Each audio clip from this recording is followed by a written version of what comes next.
esclarecimentos aqui do juízo em relação ao seu depoimento. O senhor mencionou o depoimento que eu tenho aqui por escrito, que está nos autos, no evento 3, arquivo COMP 41. O senhor menciona dessas nomeações, as cargos das estatais, a Petrobras, e o senhor utiliza a expressão que o intuito arrecadatório aqui referido era propina. O que o senhor quis dizer com isso? Vossa Excelência me permite uma questão de ordem? Não, doutor. Não permito. Mas eu preciso fazer. Sim, doutor. Qual seria? Porque as suas perguntas, Excelência, são para complementar a inquirição e devem ter por objeto pontos não esclarecidos da inquirição. É o que eu estou Vocês fazendo, não podem doutor. trazer pontos que não foram objeto do depoimento para que ela esclareça. Isso não é o papel do juiz, segundo Não foi a defesa que questionou a voluntariedade. voluntariedade no início do depoimento dele? Como? Não foi a defesa que questionou a voluntariedade? Não, nós estamos... Vossa Doutor, Excelência está trazendo indeferida a fato questão novo, de ordem, certo? que não foi objeto de Está no inquirição. depoimento dele aqui, doutor. Estamos baseando no Não, depoimento. de inquirição de hoje. Tá.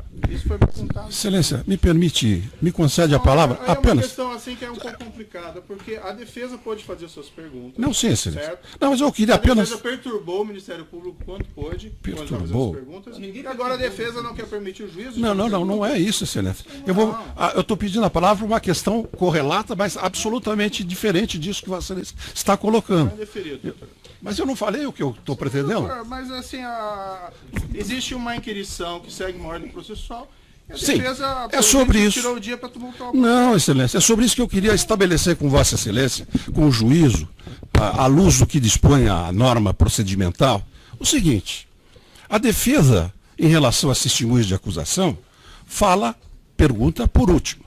Vossa Excelência vem como perguntas do juízo e tem todo o direito de se esclarecer sobre o que quiser, mas na ordem adequada. Porque com essas respostas são sugeridas novas perguntas para a defesa, Excelência. Não, doutor. Não, então... Esclarecimento do depoimento. Não. Eu ouvi, respeito. Agora eu peço que respeitem a posição do juízo de fazer as questões que entendem bem. pertinentes Não. na forma da lei e na interpretação do juízo. Tá certo. Lavro o protesto, porque a interpretação do juízo aberra da Constituição e da lei processual penal. Aí deixa então para as delegações finais, para toda aquela retórica e tudo.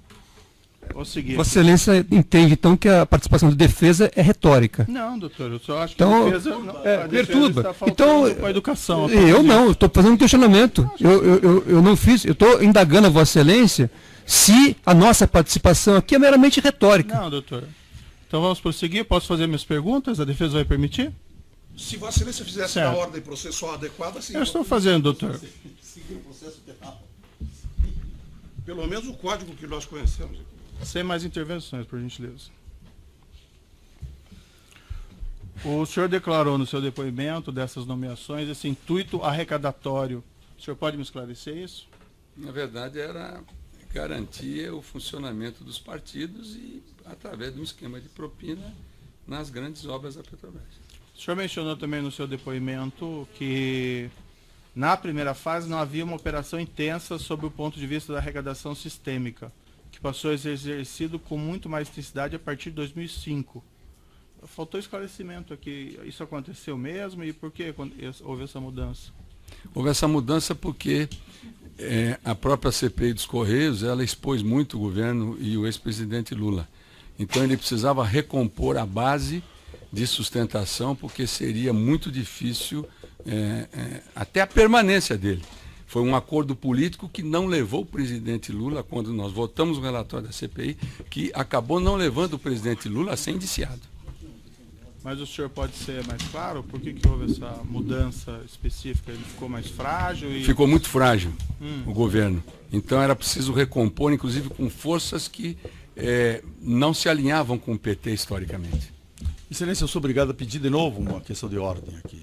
Doutor, eu já disse que eu estou Não, fazendo as perguntas a para questão, a verdade. a questão é muito simples, é que Vossa Excelência está violando o princípio da ampla defesa, está perguntando à testemunha sobre fatos que não foram objeto de perquisição anterior, quer dizer, e está daí criando a necessidade de novas reperguntas por parte da defesa. Se Vossa Excelência permitir, após nós, aí tudo bem.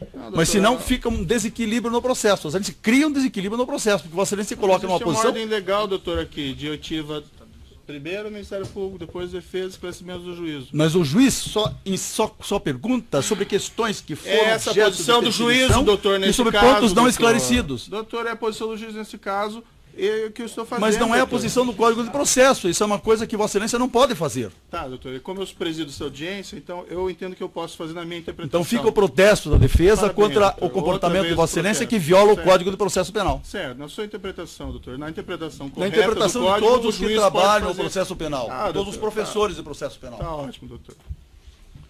Então eu vou seguir as minhas indagações aqui, se a defesa permitir, evidentemente. Então foi mencionado, havia essa questão da fragilidade, o senhor mencionou, mas houve daí uma necessidade, então, de arrecadar mais dinheiro, é isso, de propina? Não sei se isso ficou claro. Não, naturalmente, quando vieram os outros partidos, de certa maneira, algumas diretorias, com relação a algumas diretorias, isso estava implícito.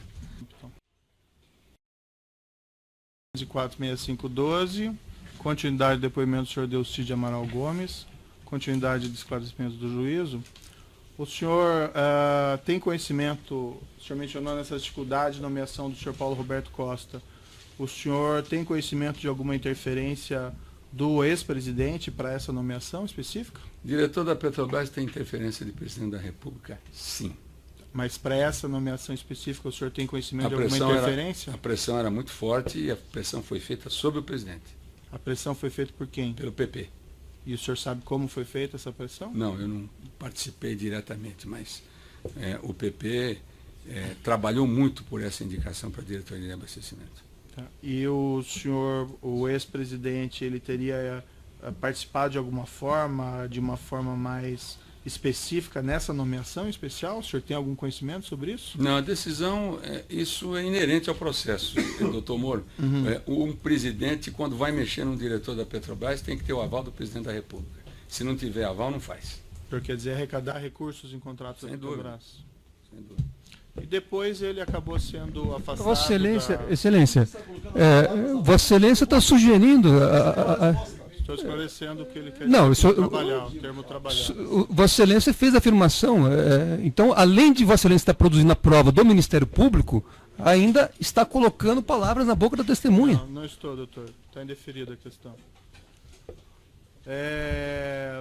O senhor Nestor Severo, depois ele acabou saindo da diretoria da Internacional da Petrobras. O que aconteceu que ele perdeu essa posição? Ele foi para a BR. Mas o que aconteceu politicamente? Por que ele perdeu isso? É porque o PMDB da Câmara reivindicou a diretoria internacional por causa da votação da CPMF. E houve efetivamente um desentendimento dentro do PMDB entre o Senado e Câmara, e aí prevaleceu o posicionamento da Câmara e foi aí indicado o Zelada para a diretoria internacional, representando o PMDB da Câmara dos Deputados. É importante, doutor Moro, só para registrar, aprovaram na Câmara a CPMF e a CPMF caiu no Senado. Mas o que aconteceu? Que ele perdeu o cargo, mas ele foi nomeado para a BR Distribuidora. Acho O senhor acompanhou esse procedimento? Ou o senhor não acompanhei de perto, não. Senhor juiz, a defesa arguiu, e está no Tribunal Regional Federal da 4ª Região, a suspeição de Vossa Excelência. Vossa Excelência não cedeu por suspeito. Vamos ver como é que o tribunal vai decidir. Mas a suspeição de Vossa Excelência resulta exatamente disto. É que Vossa Excelência se coloca na posição do Ministério Público. E Vossa Excelência quer produzir prova. A suspeição vem exatamente disso. Vossa Excelência está comprometida com o processo de produção de prova. Certo. E Vossa Excelência que não pode produzir prova na audiência, está produzindo prova, está trazendo informação para o processo que não foi objeto de questionamento aqui durante essa audiência. Então é por isso que Vossa Excelência continua sendo suspeito para a defesa. Tá bom, doutor. Está anotada a sua questão. A sessão não foi, foi rejeitada pelo juízo. E o que consta aqui na letra expressa da lei é que o juiz pode fazer perguntas para esclarecimento. Sobre o objeto da inquirição, não trazer sobre os fatos novos. Doutora, a interpretação que prevalece na audiência é a interpretação do juiz, certo? Sim, e é o que estamos interpretando. O juiz é passageiro, a lei é que é permanente. Tá bom, doutor. Seguindo aqui nessa questão, o senhor descreveu um episódio aqui que houve uma tentativa de impedimento da colaboração do senhor Nestor Severo. O senhor se envolveu nesse episódio? Excelência, desculpa, mas esse fato é objeto de um processo que tramita por decisão do Supremo Tribunal Federal perante a Justiça Federal de Brasília. E já houve, inclusive, audiência na semana passada, quando todas as testemunhas acabaram por não reconhecer a delação do depoente em relação a esse tema. Mas é um contexto, por isso estou fazendo as perguntas. É outro processo. Então, se nós fomos... O Supremo disse que Vossa Excelência não tem competência para tratar desse caso. Se Vossa Excelência está afrontando a decisão do Supremo agora. Como advogado, eu vou acompanhar o ilustre advogado aqui, razão de que o senador Delcídio é acusado naquele processo. Então, Vossa Excelência, com todo respeito, me parece estar antecipando o interrogatório. E isso poderia gerar um efeito naquele outro processo. Então, eu pedi a Vossa Excelência se haveria a possibilidade de reconsiderar isso aí, de não fazer perguntas sobre aquele processo. São breves questões, doutor, relacionadas aqui ao depoimento que ele já prestou em juízo sobre esse fato. Perfeito, eu agradeço.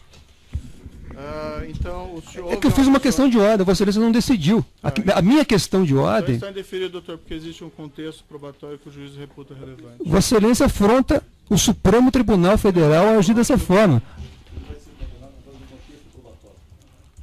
Tá. Houve um episódio de obstrução desse tentativa de evitar que o senhor Nestor Severo fizesse esse acordo de colaboração? Houve, esse foi inclusive reconhecido por mim, a minha participação nesse processo de obstrução. E houve participação do ex-presidente nessa tentativa? Na verdade, o ex-presidente, numa das conversas que tive com ele, ele manifestou uma preocupação muito grande com o Zé Carlos Bunlai. E eu disse a ele que, principalmente com relação à delação do Nestor Severo, e aí eu fiz contato, eu conversei com o Maurício Bunlai, filho do Zé Carlos Bunlai, que é uma pessoa que frequenta a minha casa, sobre essas questões, e aí é que surgiu esse processo de obstrução de justiça, que eu não tenho dúvida nenhuma, vai ser comprovado até do ponto de vista financeiro. Eram esses esclarecimentos do juízo. As testemunhas só não acompanharam. Peço a palavra, Excelência. Peço a palavra pela ordem, Excelência. Bem, rapaziada, vocês puderam observar todo o comportamento. Cabe salientar que nenhum juiz pode agir como acusador, nenhum juiz pode tentar trazer provas ao processo.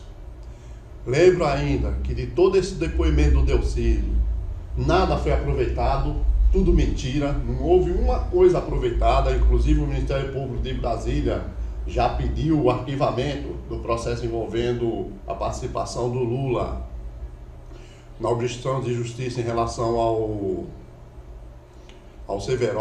Nós não podemos esquecer isso, tá certo, gente? Então, esse escárnio em relação ao judiciário, em relação ao STF, não levou a nada, não levou a nada. Na verdade, a única coisa para que o mesmo serviu foi para desmoralizar o nosso judiciário como um todo. Então, nós não temos dúvida, em breve esse depoimento será utilizado para que o juiz Sérgio Moro responda por suas ilegalidades. Não podemos esquecer da divulgação da conversa da nossa presidente legítima, que levou a esse golpe que está acabando com o país. O juiz Sérgio Moro é responsável direto por isso. E ele vai responder por isso, não tenho dúvida disso. Ele gravou o escritório, o ramal central de um escritório de advocacia. Pois é, gente, tá aí. Este é o Sérgio Moro. Lembrando a vocês que a primeira versão desse vídeo a gente fez e subiu em 1/8/2017. Agora, tudo comprovado. O juiz Sérgio Moro, altamente fora da lei. O Delcídio estava mentindo naquele momento. Lula foi inocentado nesse processo de obstrução. Só falta agora o STF acordar e punir de forma rigorosa e como ele merece ser punido, o juiz Sérgio Moro. Obrigado a todos vocês. Se você não for inscrito no canal, se inscreva. Aperte o sininho para receber nossas notificações. Deixe seu comentário e passe essa informação adiante. Há muito que o juiz Sérgio Moro é um fora da lei. Obrigadão, pessoal. Tchau!